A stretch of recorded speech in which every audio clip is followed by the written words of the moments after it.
and in the last few minutes, President Trump has tweeted saying that he and the First Lady have tested positive for COVID-19. Let's go straight to Los Angeles and our US correspondent, Greg Milam. Morning to you, Greg. I mean, we knew this was a possibility, but this is going to play really big in the States, isn't it?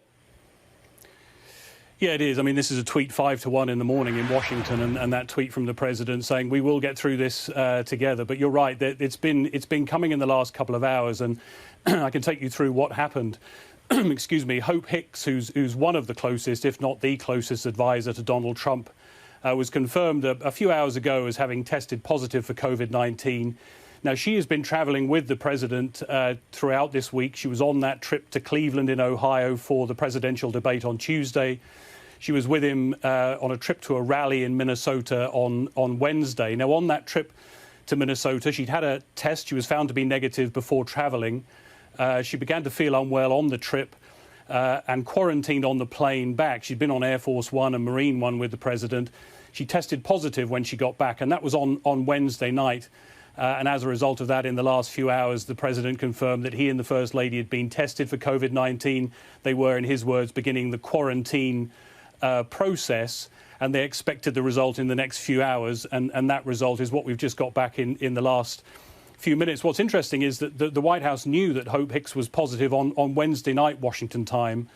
But still, the president went ahead yesterday with the visit to his golf course in New Jersey, in Bedminster. That was for a fundraiser. So even though they knew he'd been in close contact with someone who had tested positive, that trip was allowed to go ahead. And it's only in the last few hours that quarantine process has begun. And that will be a 14-day quarantine process. We wait to hear from the White House what the protocol is. Now, under guidelines from the Centers for Disease Control, you would assume the president is considered an essential worker, so he will be able to continue to do his job from the White House. You would imagine, although there is the possibility that the Vice President, Mike Pence, will be able to step in.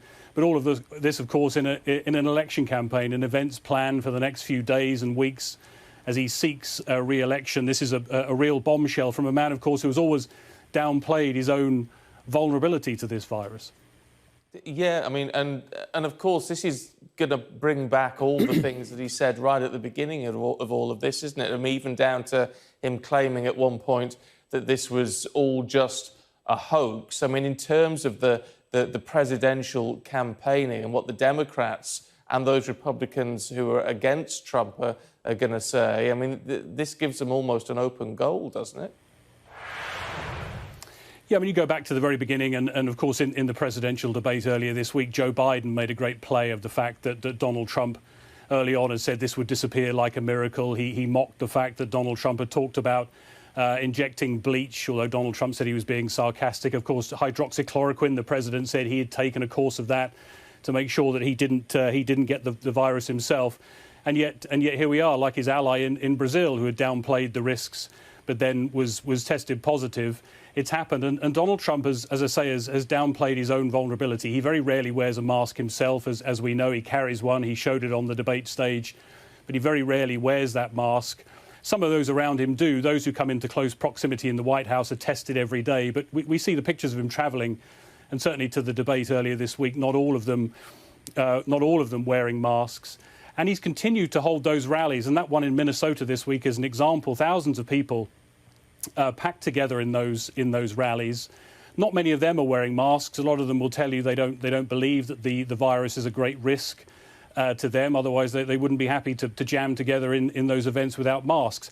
He says they're open air events, and that is true. So the risk is less. But this will be a pretty sobering moment for those who are supporters of the president and have heard those messages. And it goes to the heart, of course, of his whole handling of this pandemic and that suggestion that there have always been mixed messages. He said people didn't need to wear masks, and then he did wear a mask. Said it's up to people to do what they want. He's talked about reopening the economy. He's talked in recent weeks about America rounding the corner in facing down this pandemic, in the face actually of what some of his medical experts have been saying. And here he is now himself testing positive, and the First Lady as well. What's interesting is that on his schedule for Friday, and he may well continue to work from the White House, of course, even in quarantine, he was due to hold a call on support for the elderly who were suffering from COVID-19. Well, we should remember he is in that group. He's 74 years old. He is one of the vulnerable people, more vulnerable group of the population from this virus.